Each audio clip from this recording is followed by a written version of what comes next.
right, Since 93 Sports, back with another one. I promised I was going to do a breakdown of the fight. It's really not going to be a breakdown. It's just going to be the key things that I felt Rigondeaux didn't do that enabled Lomachenko to win the fight.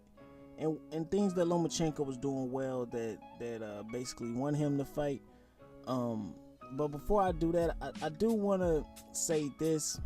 You know, when I made the video, the immediate reaction after Rigondeaux quit on his stool, you know, that was a situation where, you know, I was just really disappointed in Rigondeaux as far as him to quit like that when everybody rode for him, and he assured everyone that none of the factors that you know, discourage someone from picking him in the fight.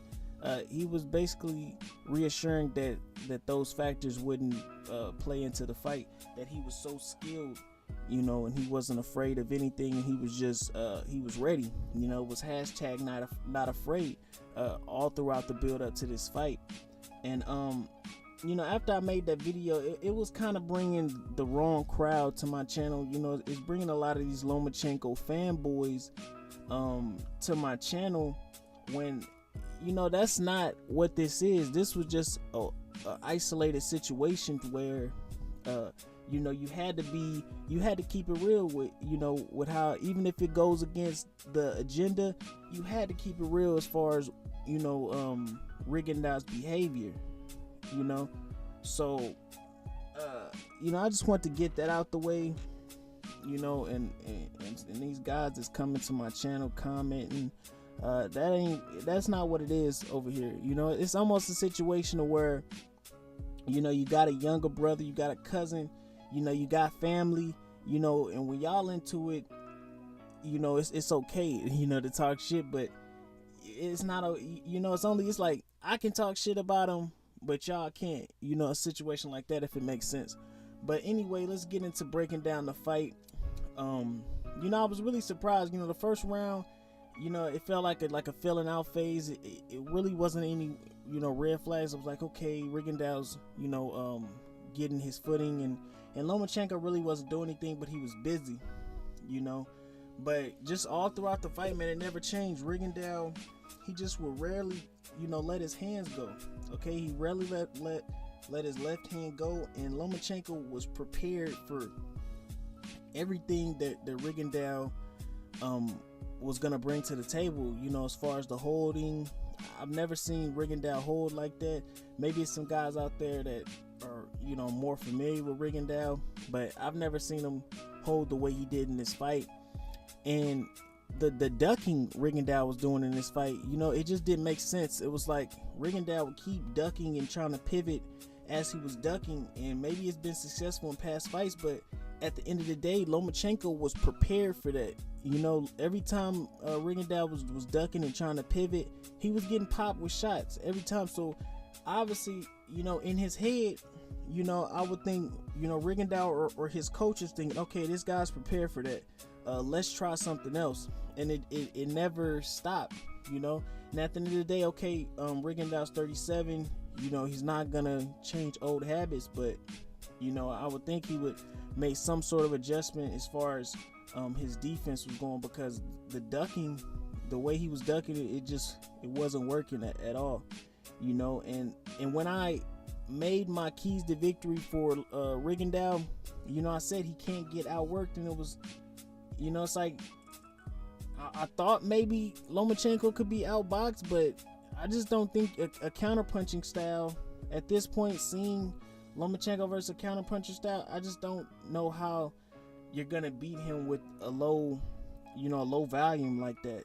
You know, you're gonna have to pressure Lomachenko and just be rugged, and that's why a guy like Salido was perfect for him. I don't know if I don't think this version of Salido will beat him, but I definitely think Lomachenko's gonna have issues with pressure fighters, you know. And I gave Rigondeaux the benefit of the doubt, you know, that he's probably faced guys like Lomachenko, not, you know, as skilled as him, but similar. But it was a different story, man. And I know coming into the fight, the big, you know, deal was the size difference. Yes, in the ring, when I seen the both of the guys' backs, you could just tell that Rigondeaux was the much smaller guy. But at the end of the day, it just didn't seem like size played a factor in it. Now, maybe from a mental standpoint, on Rigondeaux's part, maybe that's what kept his hands in his pocket and kept him from uncorking those left hands. But it just seemed like it was more of a skill disparity as far as the weight playing a big factor in it. Some people may disagree with that, but that's my assessment. But you got to give props to Lomachenko, man. He came into this fight really prepared. Coming into this fight, I was like, maybe Lomachenko's gonna keep doing this this hopping shit that he does, where he comes in and tries to exploit the guy's weak side and hops to the weak side. But he wasn't really doing it in this fight, so it shows Lomachenko he has different dimensions to his game. He fought a different style as far as Rigo. Now, maybe you could say the size played a key as far as Lomachenko's tactics, because it seemed like in this fight, Lomachenko didn't really give Rigondeaux a lot of angles. He was just, basically the bully in this fight. He stayed in front of the guy and was just really busy, so I couldn't predict that. I thought it was going to be more technical. I mean, maybe it was more subtle, technicality, but that's more or less what I took away from the fight.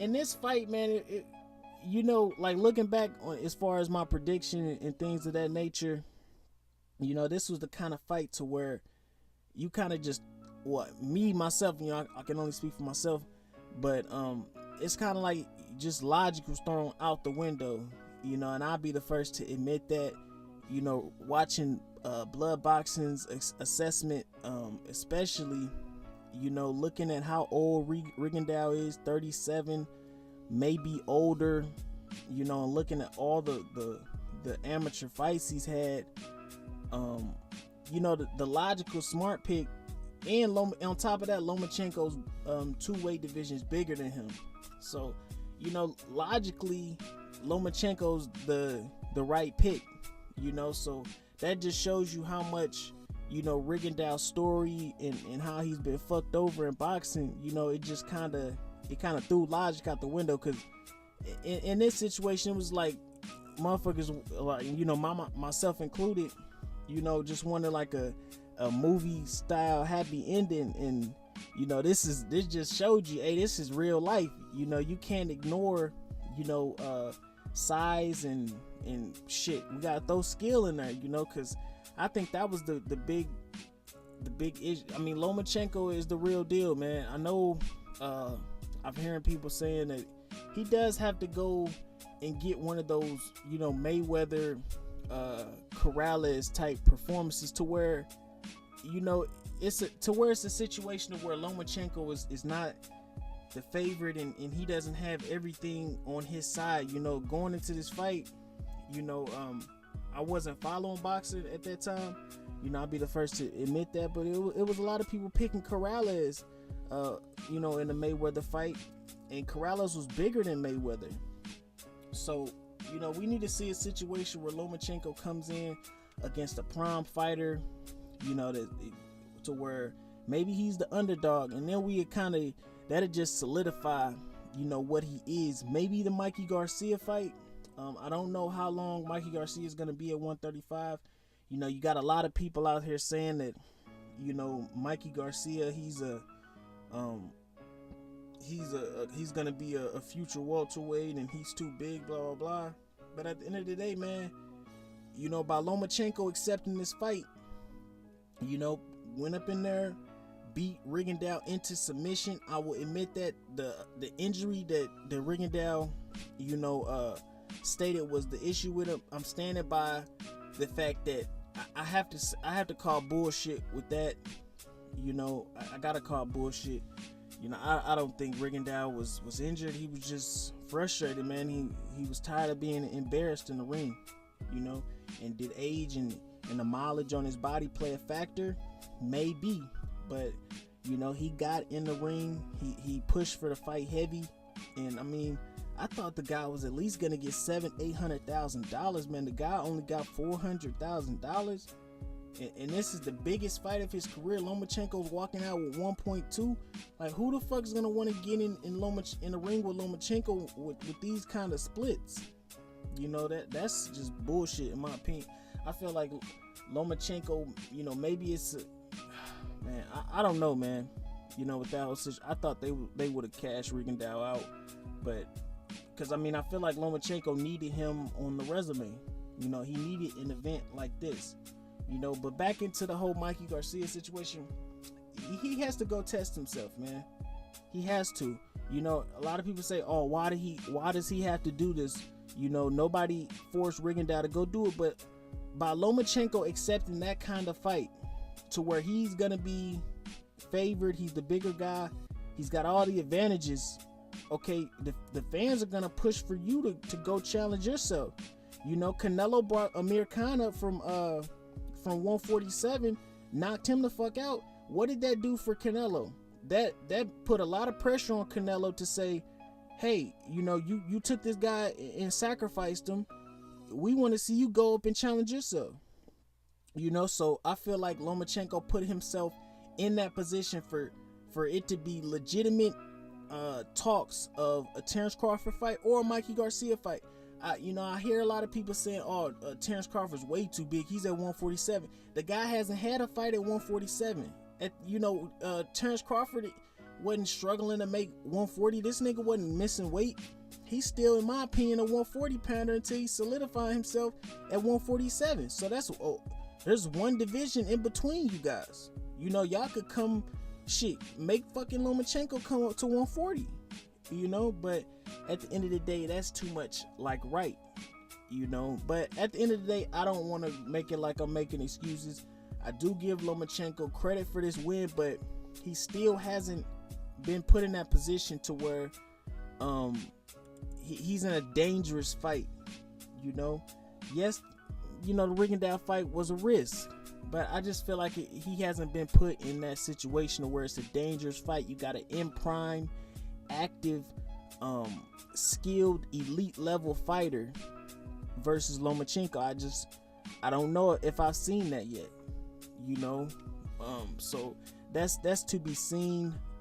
With the whole situation with Rigondeaux quitting, it's unfortunate. You know, I made such a big deal out of Rigondeaux quitting because, you know, Rigondeaux knows what he's up against. He knows that the powers that be in boxing want to get rid of him. Okay, and for him to quit, man, he just kind of just gave, you know, validated you know, reason to get rid of this guy, man, and now he even validated a reason to put Lomachenko top 3 pound for pound, you know, and these guys are gonna run with it, you know. So that's the situation, but at the end of the day, man, Lomachenko has put himself in a position to where I feel like it's legitimate for fans to be calling for him to go up and test himself. Okay, we seen it with Canelo. Everybody pushed for Canelo to go test himself against Golovkin for, you know, sacrificing Amir Khan in the ring. You know, had him doing the crucifix or whatever they call it, the angel, or I don't know what they call it. But you know, that's what needs to happen with this situation. I want to see Lomachenko, Mikey Garcia. I feel like that's a more reasonable. I feel like Lomachenko going up to get Terence Crawford. Man. Hey man, if you want to see that fight, man, you just hate the guy, you know. But it's logical at the end of the day because he's in that same range that Rigondeaux was in. In my opinion, Terence Crawford's still a 140 pound fighter, and it's not a big stretch for Loma to go up and get Terence Crawford if y'all gonna accept Rigondeaux as a legitimate win. I consider Rigondeaux as a legitimate win. So hey, Lomachenko, I feel like he could go up and get Terence Crawford. Okay, that's my thoughts, man. Make sure y'all like, comment, subscribe, and hit that bell icon to be notified when all my latest content drops. And I'm out.